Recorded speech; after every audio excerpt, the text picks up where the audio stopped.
Yeah, we just saw the Daily Express there and their headline, Ruben's red alert. Amarin aware his job is on the line if United can't turn the form around. And we knew, didn't we, James, that game against Sunderland was always going to be important for United, considering the poor start to the season they've had. If he was to lose his job and another manager comes in the international break, first thing on his inbox would be dealing with Liverpool at Anfield. What an attractive proposition for a new manager coming into Old Trafford.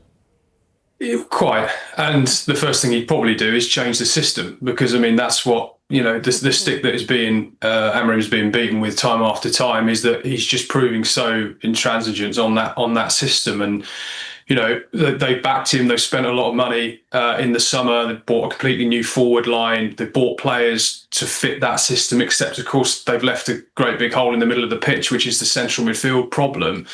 And the thing about Amarim, I think Jack's right to sort of single out the Telegraph piece, because that is really significant, because I think the feeling around Amarim has been that he would walk. Those guys up there who know that patch very well have reported that he's offered to resign before now. And the sort of mood music around him the last week or two has been that, he can recognise the situation. And I think it was when they got knocked out by Grimsby, he sort of talked about how the players have shown how they really feel, which I think a lot of people took as code for either they don't want to play for me, they can't play for me, or this isn't working. And when a manager talks like that publicly, it becomes very dangerous. But James Ducker's piece there is sort of suggesting that he could be sacked, which sort of suggests that, it's not necessarily Amarim's call. This is now maybe one or two of the senior hierarchy at Manchester United are thinking maybe we have to step in here and end this before it gets really bad, because he can talk about philosophy, he can talk about the system, he can talk about wanting to impose this style of play, but all he's done really is go in, set his team up how he wants them to play, and then play that way regardless of opposition and regardless of personnel. And when you do that and you prove to be that inflexible, it really comes back to you when you're not getting the results. And it just feels as though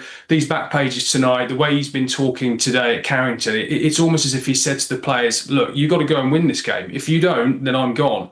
And frankly, that could happen either whether I walk or whether the board get rid of me. Yeah, let's go to the back page of the Mirror. Their headline, I'll get fired. Ruben Amarin is under no illusions that, his job is under fire. And in this article by David McDonnell, he's pointed to a quote which Amarin said to the media, "We will reach a point that is impossible for everyone because this is a very big club with a lot of sponsors with two owners." Jack, I just wonder there if he's pointing to the fact that it's not just him that will struggle in this position. Any manager coming in with this setup, the way this club is organised, would also almost be set up for failure. Is that what he's getting at? Yeah, I think the first thing to say is that it'll be a great shame if we lose him, because he delivers fantastic quotes time and time again. The amount of times that the back pages have been led on something frankly mad for a manager in his position to say, but it's very refreshing when people come out. I'd be a very bad journalist if I ever encouraged any manager not to talk like this. It's always very good fun. I think that's the greatest problem at Manchester United at the moment. It's symptomatic across a few clubs that are in trouble across the league, that the structure's just not quite there. They've had so many different moving parts, Dan Ashworth coming in and then going again, and there just feels like a real lack of trust in that leadership. They've jumped around in terms of styles and systems and shapes, and James mentioned that they've bought, aside from addressing the obvious problem, they've bought players to suit this 3-4-3 system, and then before that they were ready to get rid of Ten Hag and then spoke to almost everyone that could have replaced him and then didn't, and then sacked him anyway. But we're also buying so many players for huge fees, almost on Ten Hag's personal recommendation, that went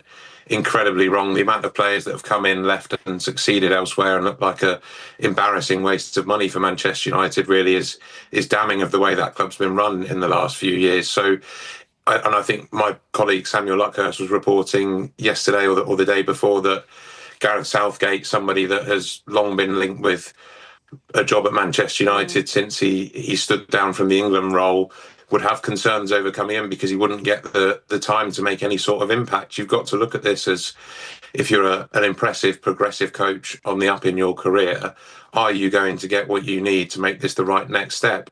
Ruben Amorim arrived with an incredible shining reputation from Portugal, and well, I don't think it's been immensely damaged, but it will have been certainly damaged. I still think he will be looked at as a good club and a good manager in an incredibly difficult club and difficult position. That's how people will start looking at Manchester United. It will almost become like, well, you've been sacked by Watford. That doesn't really matter. There's such a churn there if they carry on running the club like this. Yeah, there really is. But at the moment, as it stands, Ruben Amorim dodging criticism, like Neo dodging bullets in the Matrix almost. He just seems to keep getting out of it. And they go to Sunderland, or Sunderland come to Old Trafford rather. And they are a team in form. A lot of the back pages are focused on Ruben Amorim and Manchester United, but we have to look at Sunderland because they've got 11 points from their first 6 games and they're playing very well indeed. They're on the charge, James.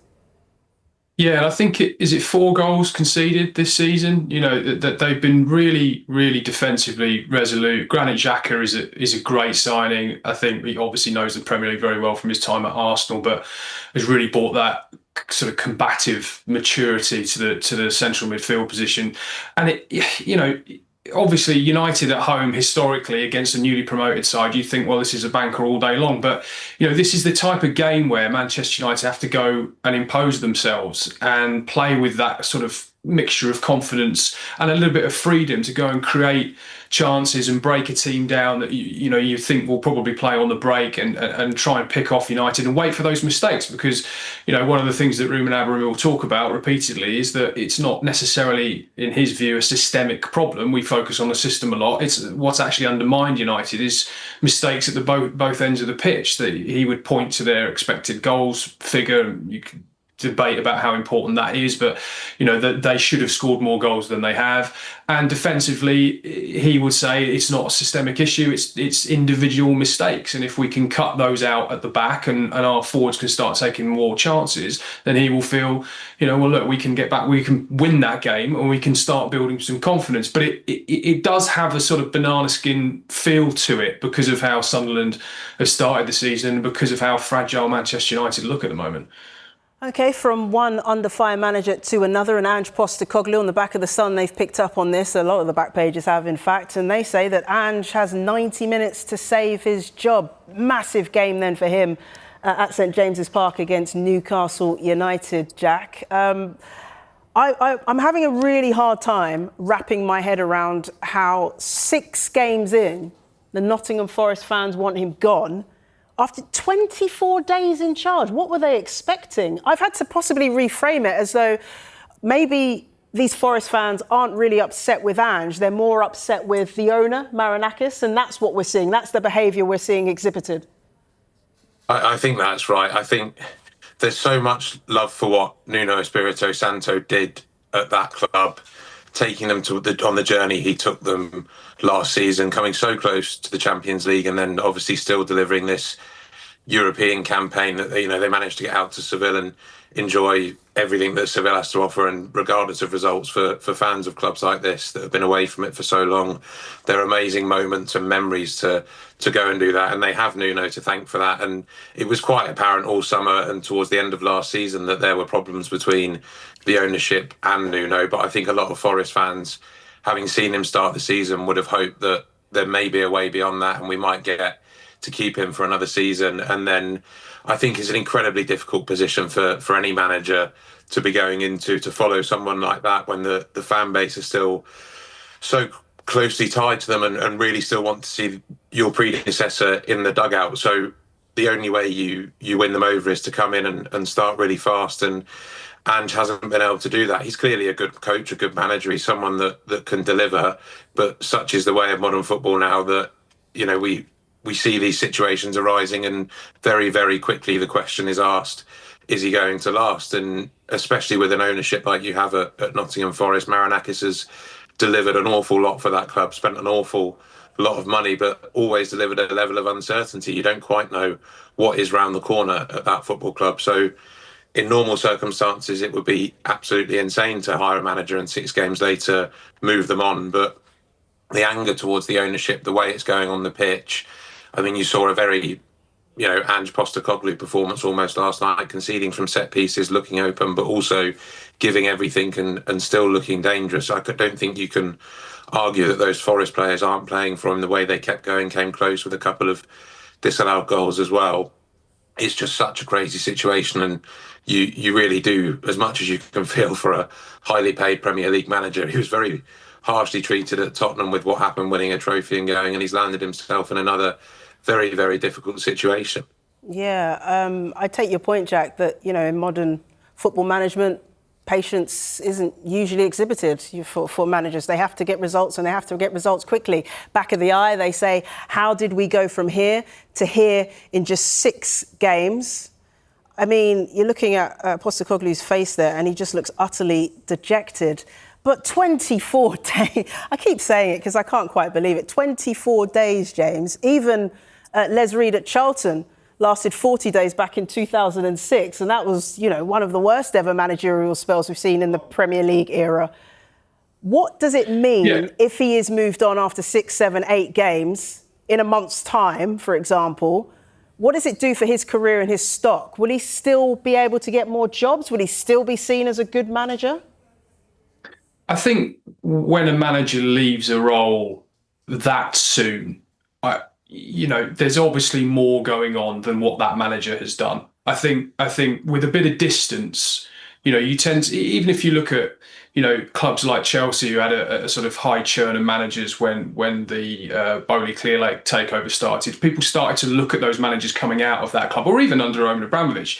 They sort of think, well, okay, you've had a year, you've had a bit of success, but you've only lasted a year, which wasn't that long. But we all know what kind of club Chelsea is. I think people will look at Nottingham Forest and think, well, the ownership, they can be erratic, to put it politely, and maybe there is more going on there. What I would say about this is that I think Postecoglou kind of knew what he was walking into, because if you think about it, at his unveiling, his fresh face as he sort of looked there on the back of the eye. He made a joke at the time saying, "Oh, maybe I need to win a trophy to get a second season." And I actually covered his first game, which is the defeat at Arsenal, and was in that post-match press conference after that game. And somebody said to him, look, how long do you think you're going to need to impose your style of play on this team? Because it's very different. They've been a very sort of defensively resolute, counter-attacking team. You play on the front foot, high line, completely sort of different style.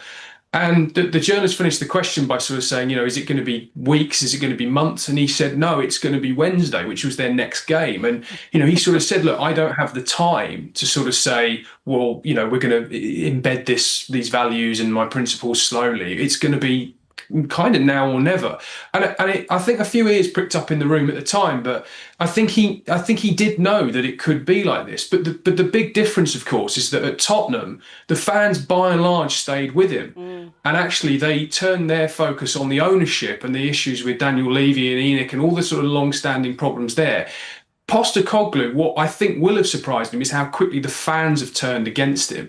I mean, Jess, you make the point about, the time frame and how short it is, but I can't think of another example where fans have turned on a manager quite that quickly in the Premier League. Yeah. And if he's lost fans and he's losing games, then what has he got to keep him in that job? Yeah, it's an extraordinary situation, and we'll keep an eye on that here on Back Pages. OK, we're going to take a quick break.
watching Backpages tonight. Welcome back to Jack Rosser and James Ollie. Let's get straight to the back of the Times and talk Jude Bellingham.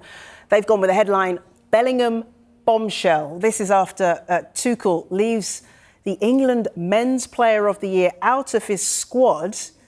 I wonder if anything more sinister is going on here, Jack, or are we looking too much into this? This is a case of he's just come back from shoulder surgery. He's not quite up to match fitness. He's only made 4 appearances so far for Real Madrid. Or is there an actual problem between Bellingham and Tuchel?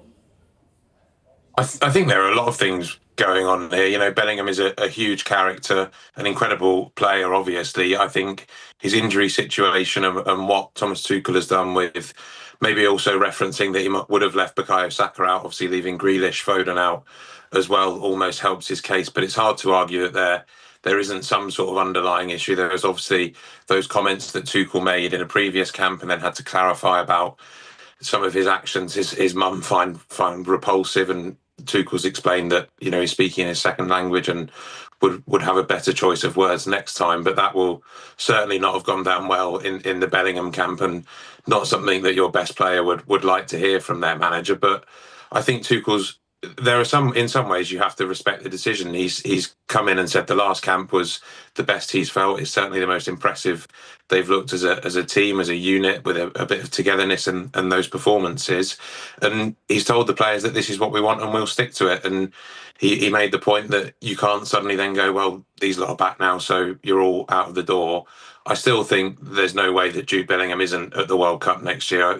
Thomas Tuchel would look foolish if England fell short and he hadn't taken players like Jude Bellingham. You look at, if you need a moment for someone to dig you out, who are you going to who do you want to turn to? Do you want Jude Bellingham there to do as he did last summer, or are you happy for Ruben Loftus-Cheek to do it? I mean, it might be a bit harsh on Ruben Loftus-Cheek and you don't want to pick anyone out, but you need figures like that there. But it's clear that there's been some reporting around, the way Bellingham makes other players feel at times. He's not been incredibly open when he's with England, and Thomas Tuchel will want to make a point and pull some players back down to show that no one is bigger than him and the squad, and this is an incredibly effective way to do it. Charlie Wyatt makes the point in his piece in The Sun today that you so often hear managers say no one's bigger than the club, no one's bigger than the badge, and then they pander to the biggest names. So Tuchel certainly can't be accused of doing that. I suppose, yeah, I take your point there. But John Cross in The Star, their headline, Hell's Bells, Jude faces World Cup KO. They say there's a possibility that he could miss the World Cup because of this and because of the perceived animosity between him and Thomas Tuchel. Is there any chance realistically that could happen? James, this is Jude Bellingham, a generational talent. Well, that's up to Jude Bellingham. I mean, what Thomas Tuchel has done here is lay down the gauntlet to him, really, and just say, and actually, this is why the FA have gone for a high-profile, elite, experienced manager, someone who can make these calls and say, well, I have the pedigree, the track record to back this up, and I've made this decision based on, you know, what I've seen with my eyes, what I've felt within the group, and I do think, as Jack sort of alluded to, I was at that press conference today, and Thomas Tuchel was at pains to repeatedly make the point about team spirit. The camp he had last month, which Jude Bellingham was not a part of, he said that was the best team spirit we've had, the best togetherness we've had. And obviously they beat Serbia 5-0 in Belgrade, right? A fantastic performance. They played very well without Jude Bellingham. So there's two elements to that. One is that he cannot say to that group, he cannot publicly say to us afterwards and everybody afterwards, that was the best performance I've had since I've taken over. This is the best camp I've had. And then 3 weeks later say to 3 or 4 of those players, sorry, you've not made it in, when nothing's really changed for them in that time. And also it says to Jude Bellingham that if you want to be a part of this team, you've got to fight for it. You've got to want to be here. You've got to knuckle down. You've got to show the right attitude. And historically, how often have we talked about, you know, England managers picking players on reputation, not on form, not on perhaps even how they train, but just sort of saying, well, you know, these guys are the best that we have, so they get in no matter what.